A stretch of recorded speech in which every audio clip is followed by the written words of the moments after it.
আসছে রমজান মাস। একসময় ভিড় থাকতো কলকাতার দোকানপাটে। বাংলাদেশি অনেক পর্যটক কেনাকাটা করতে পাড়ি জমাতেন কলকাতায়। তবে এবার দৃশ্যপট ভিন্ন।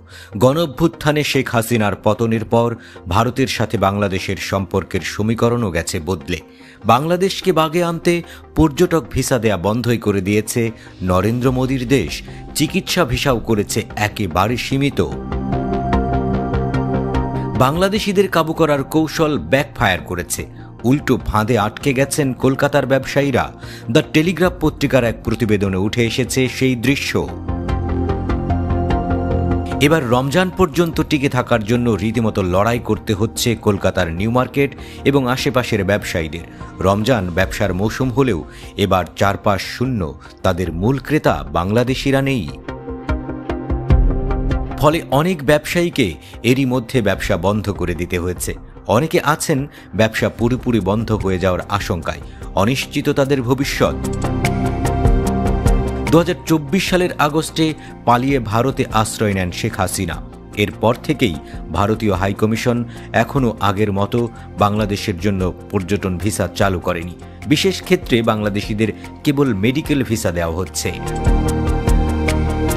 ব্যবসায়ীরা বলছেন, আগে বছরের এই সময়ে মাসে একদিনও তাদের হোটেল কক্ষ খালি থাকতো না, আর বর্তমানে তাদের হোটেল প্রায় পুরোপুরি খালি পড়ে থাকছে। তাই ব্যবসা টিকিয়ে রাখাই মুশকিল। এখন এসি কক্ষগুলো নন এসির চেয়েও কম দামে ভাড়া দিতে হচ্ছে। কাপড় আর পোশাকের ব্যবসাতেও ভাঁটা। আগের চেয়ে অনেক ক্ষেত্রে বেচাকেনা কমেছে 75%। রমজানের সময় কেনাকাটা করার সময় 10 ক্রেতার 7 জনই থাকতো বাংলাদেশি। সেই ঘাটতিও মিটছে না। মার্কুইস স্ট্রিটে শাড়ি ও স্যুটের জন্য বিখ্যাত শামসি ফ্যাশন নামের দোকানটি বন্ধও হয়ে গেছে। দোকানের মালিক কামরুদ্দিন মল্লিক জানিয়েছেন, তাদের মাসে 2.5 লাখ রুপি দোকান ভাড়া দিতে হতো, আর অন্যান্য আরও ওভারহেড খরচ ছিল 2.5 লাখ রুপি।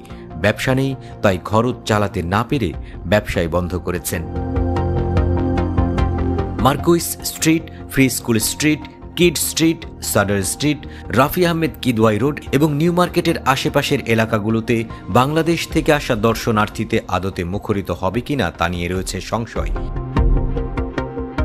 এসব এলাকার শাড়ির দোকান, শেরওয়ানি এবং সালোয়ার স্যুটের দোকান, বাংলা খাবারের hotel, guest house, travel agent, tour operator, currency changer এবং এমনকি রাস্তার বিক্রেতারা যারা আনুষঙ্গিক জিনিসপত্র বিক্রি করে, তারা সবাই বাংলাদেশি ক্রেতার উপর নির্ভরশীল। তারাও এখন বিষণ্ণ মুখে পথ চেয়ে আছেন।